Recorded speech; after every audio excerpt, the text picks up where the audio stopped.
Hi,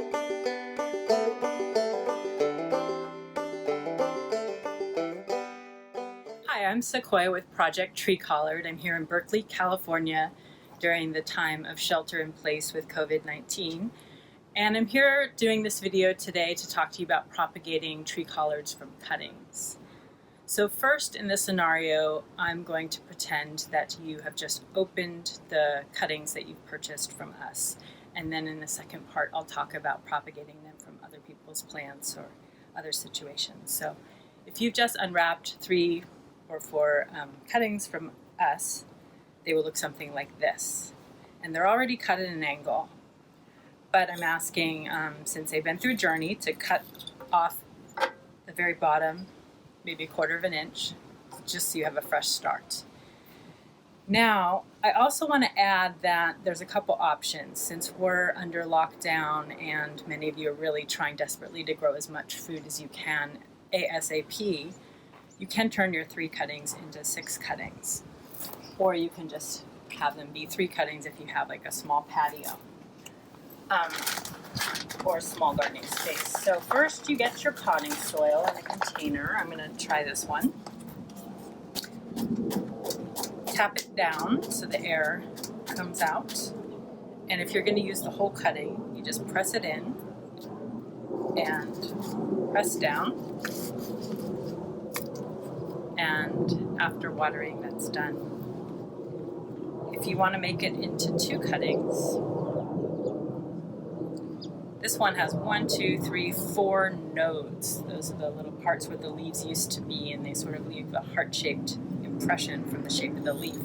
So I'm going to want to cut above. You're going to want to leave 2 nodes on each section. So I'm going to cut above that node. So this one has 2 nodes and this one has 2 nodes. And I could use a smaller container for this. So I can tap the oxygen out, press in firmly, and press down. And I can do the same for this one. So I have the soil in there.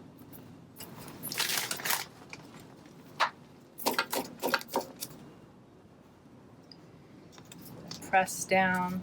So I have 2 plants from 1 cutting.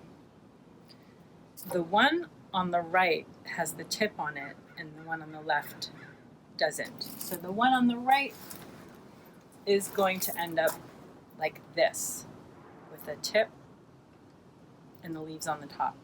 The one on the left is going to end up being a little more bushy from the start. So they're both beautiful, healthy plants. They're just going to grow slightly differently. This one's going to go a bit taller more quickly, and this one's going to go wider more quickly.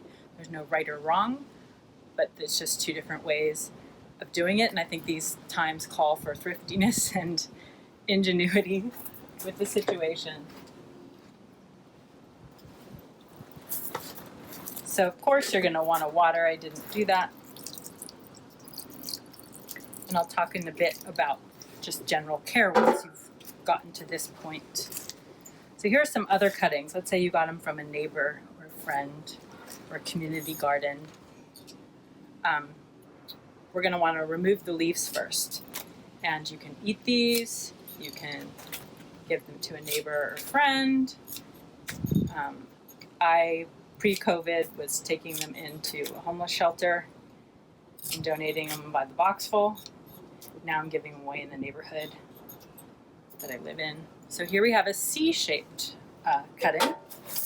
I'm going to use a larger pot for this one, but you use what you have. I know it's harder to get materials these days, and you're going to want to splurge on the potting soil. It's really important because the more money you spend, generally you get more organic matter, a better draining soil, and you're going to have more success with your plants.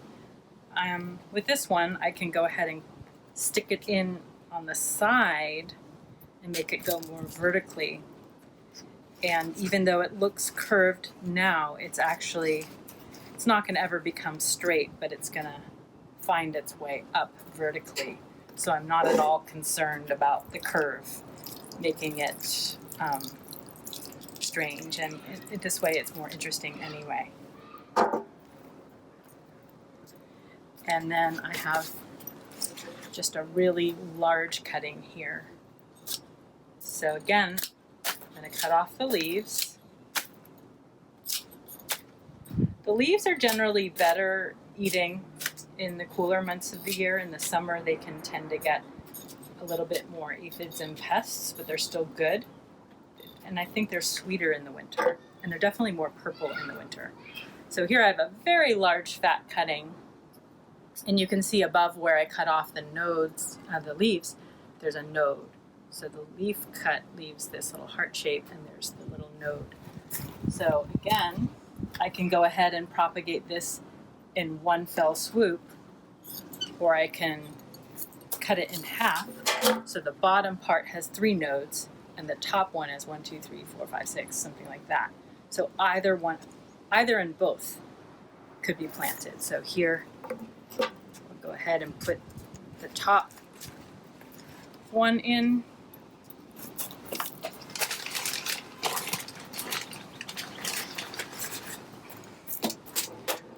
I'm so into tree collards and perennial plants in general because they give for many, many years for the amount of work that you have to put into them.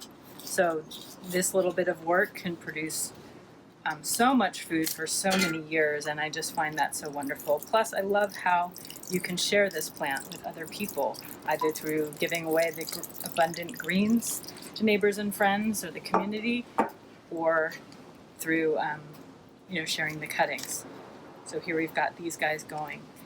Now, depending on where you live and the time of year, I know there are people watching who are in very cold, wintry places and trying to push the boundaries of where this plant can grow.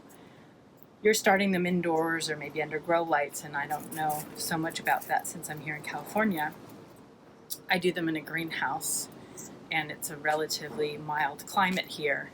But if you live in a hot place like Las Vegas or somewhere really warm, you're going to want to give them some shade and shelter unless it's in the dead of winter.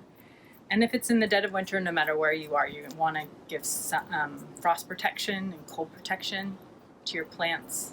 And you're going to want to keep them moist but not soggy. That's very, very important. They are not aquatic plants. They do not love a lot of water. Once established, they're moderate and in fact low water plants. So so I hope you enjoyed this video. I hope it's helpful to you to propagate your tree collard cuttings. Thanks for watching, and for more information you can go to projecttreecollard.org.